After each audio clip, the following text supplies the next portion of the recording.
তুমি কি জানো, এক মাসেই তুমি তোমার জীবন পুরোপুরি বদলে ফেলতে পারো। রমজান শুধু দিনের বেলায় না খেয়ে থাকার মাস নয়, এটি আত্মশুদ্ধির মাস, নতুন করে গড়ে ওঠার মাস এবং আল্লাহর রহমত লাভের এক বিশেষ সময়। এটি এমন এক সুযোগ যেটিকে সঠিকভাবে কাজে লাগালে তোমার চিন্তা, অভ্যাস এবং পুরো জীবনই বদলে যেতে পারে। কিন্তু কিভাবে? এই ভিডিওটি দেখো, আজ থেকেই তোমার ভেতরের পরিবর্তন শুরু হবে। অনুরোধ করব ভিডিওটি স্কিপ না করে পুরোটা দেখো, না হলে গুরুত্বপূর্ণ অংশগুলো মিস করে ফেলবে।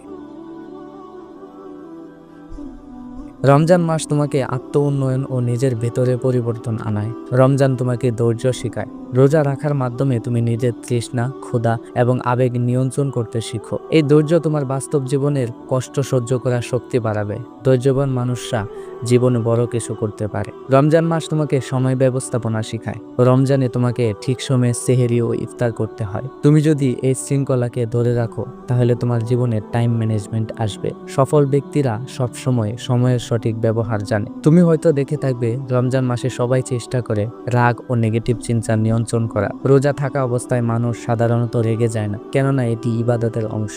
যদি তুমি রমজান মাসে রাগ নিয়ন্ত্রণ করতে পারো, তাহলে এটি সারা জীবন তোমাকে শান্ত রাখবে। তুমি কি কখনো ভেবেছো, যদি রমজান মাসের ধৈর্য, আত্মনিয়ন্ত্রণ শুধু ওই মাসের জন্যই না থেকে সারা জীবন বজায় থাকে, তাহলে তোমার জীবনে কত বড় পরিবর্তন আসতে পারে। সাফল্য, উন্নতি আর মানসিক প্রশান্তি সবকিছুই তোমার হাতের নাগালে চলে আসবে।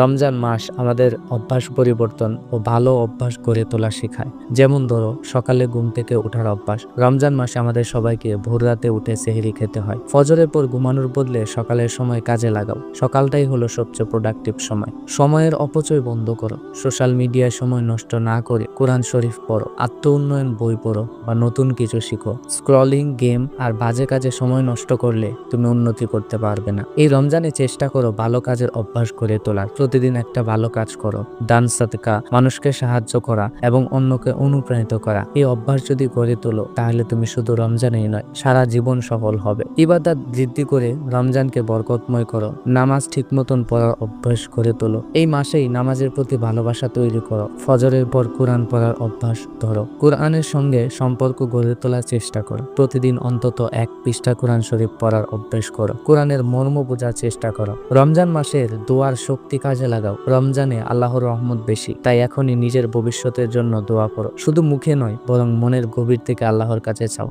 তুমি কি জানো, রমজানের শেষের 10টি রাত এমনই যে এক রাতেই তোমার পুরো জীবন বদলে দিতে পারে।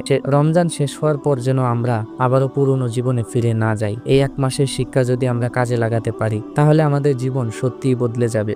এই রমজানে তুমি কোন নতুন অভ্যাস গড়ে তুলতে চাও, কমেন্টে জানাও। ভিডিও ভালো লাগলে লাইক করো, তোমার বন্ধুদের সঙ্গে শেয়ার করো, আর এমন অনুপ্রেরণামূলক ভিডিও পেতে সাবস্ক্রাইব করো। ধন্যবাদ।